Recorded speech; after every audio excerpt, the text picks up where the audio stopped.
Hello. Okay, we're gonna continue on. Once the Lord said to me, "Act like a beggar who does not back away when he gets more alms." Then he asks for, but offers thanks the more fervently. You too should not back away and say that you are not worthy of receiving greater graces when I give them to you. I know you are unworthy, but rejoice all the more and take as many treasures from my heart as you can carry, for then you will please me more. And I will tell you one more thing. Take these graces not only for yourself, but also for others. That is, encourage the souls with whom you come in contact to trust in my infinite mercy. Oh, how I love those souls who have complete confidence in me. I will do everything for them. At that moment, Jesus asked me, "My child, how is your retreat going?" I answered, "But Jesus, you know how it is going." "Yes, I know, but I want to hear it from your own lips and from your heart." "Oh, my Master, when you are leading me, everything goes smoothly, and I ask you, Lord, never to leave my side." And Jesus said, "Yes, I will be with you always, if you always remain a little child and fear nothing. As I was your beginning here, so I will also be your end. Do not rely on creatures, even the smallest things, because this displeases me. I want to be alone in your soul. I will give light and strength to your soul, and you will learn from my representative that I am in you, and your uncertainty will vanish like mist before the rays of the sun. O Supreme Good, I want to love you as no one on earth has ever loved you before.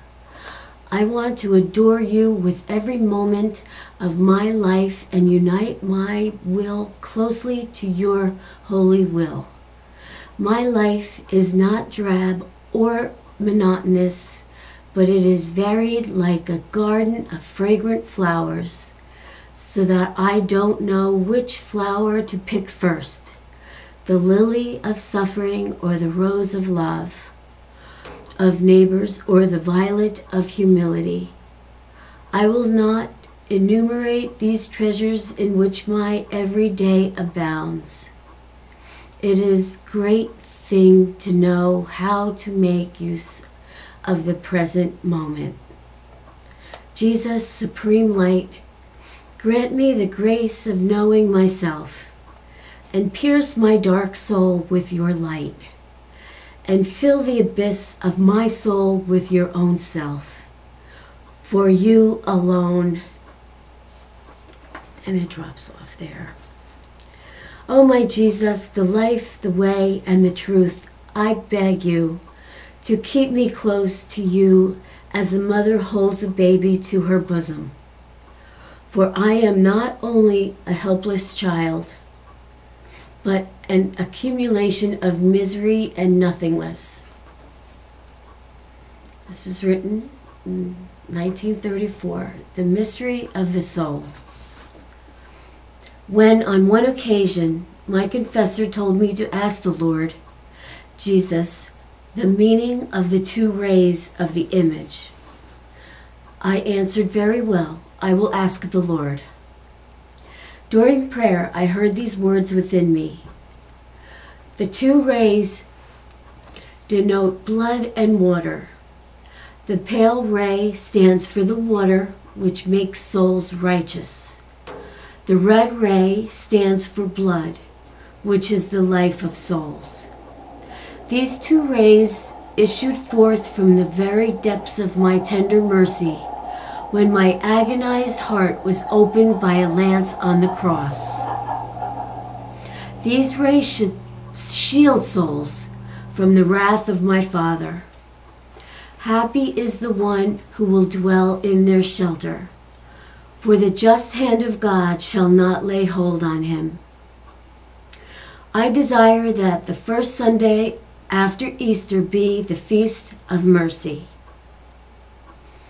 Ask of my faithful servant that on this day he tell the whole world of my great mercy, that whoever approaches the fount of life on this day will be granted complete remission of sins and punishment.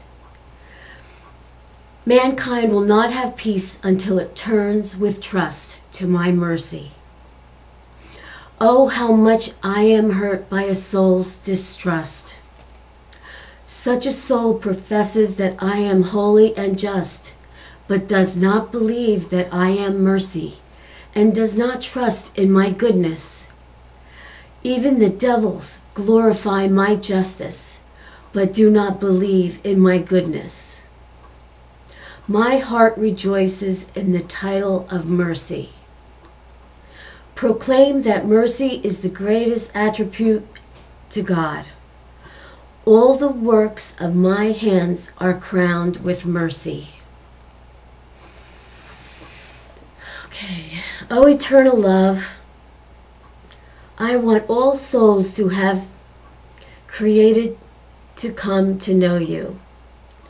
I would like to be a priest, for then I would speak without ceasing about your mercy to sinful souls, drowned in despair. I would like to be a missionary and carry the light of faith to savage nations in order to remake you known to souls, and to be completely consumed for them, and to die a martyr's death, just as you died for them and for me. Oh Jesus, I know only too well that I can be a priest, a missionary, a preacher, and that I can die a martyr's death by completely emptying myself and denying myself for love of you, O Jesus, and of immortal souls. Great love can change small things into great ones, and it is only love which lends value to our actions. And the purer our love becomes, the less there will be to within us for the flames of suffering to feed upon, and the suffering will cease to be suffering for us. It will become a delight. By the grace of God, I have received such a disposition of heart that I am never so happy as when I suffer for Jesus, when I love with every beat of my heart. Once when I was suffering greatly, I left my work and escaped to Jesus and asked him to give me his strength. After a very short prayer, I returned to my work, filled with enthusiasm and joy. Then one of the sisters said to me, "You must have many consolations today, sister. You look so radiant. Surely God is giving you no suffering, but only consolations." "You are greatly mistaken, sister," I answered. "For it is precisely when I suffer much that my joy is greater. And when I suffer less, my joy also is less." However, that soul was letting me recognize that she does not understand what I was saying. I tried to explain to her that when we suffer much, we have great chance to show God that we love him. But when we suffer little, we have less occasion to show God our love. And when we do not suffer at all, our love is then neither great nor pure. By the grace of God, we can attain a point where suffering will become a delight to us. For love can work such things in pure souls. Oh, my Jesus, my only hope, thank you for the book which you have opened before my soul's eyes. That book is your passion, which you underwent for love for me.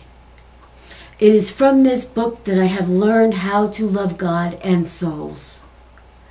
In this book they are found for us inexhaustible treasures. Oh Jesus, how few souls understand you in your martyrdom of love. Oh, how great is the fire of purest love which burns in your most sacred heart. Happy the soul that has come to understand the love of the heart of Jesus. It is my greatest desire that souls should recognize you as their eternal happiness, that they should come to believe in your goodness and glorify your infinite mercy. I ask the Lord to grant me the grace that my nature be immune and resist the influences that sometimes try to draw me away from the spirit of the rule and from the minor regulations. These minor transgressions are like little moths that try to destroy the spiritual life within us. And they surely will destroy it if the soul is aware of these minor transgressions and yet disregards them as small things. I can see nothing that is small in the religious life. Little matter if I am sometimes the object of vexation and jeers, as long as my spirit remains in the harmony with the spirit of the rules, the vows, and the religious statutes. O my Jesus, delight of my heart, you know my desires. I should like to hide from people's sight so as to be like one alive and yet not living. I want to live pure as a wild flower. I want my love always to be turned to you, just as a flower that is always turning to the sun. I want the fragrance and the freshness of the flower of my heart to be always preserved for you alone. I want to live beneath your divine gaze, for you alone are enough for me. When I am with you, Jesus, I fear nothing, for nothing can do me harm.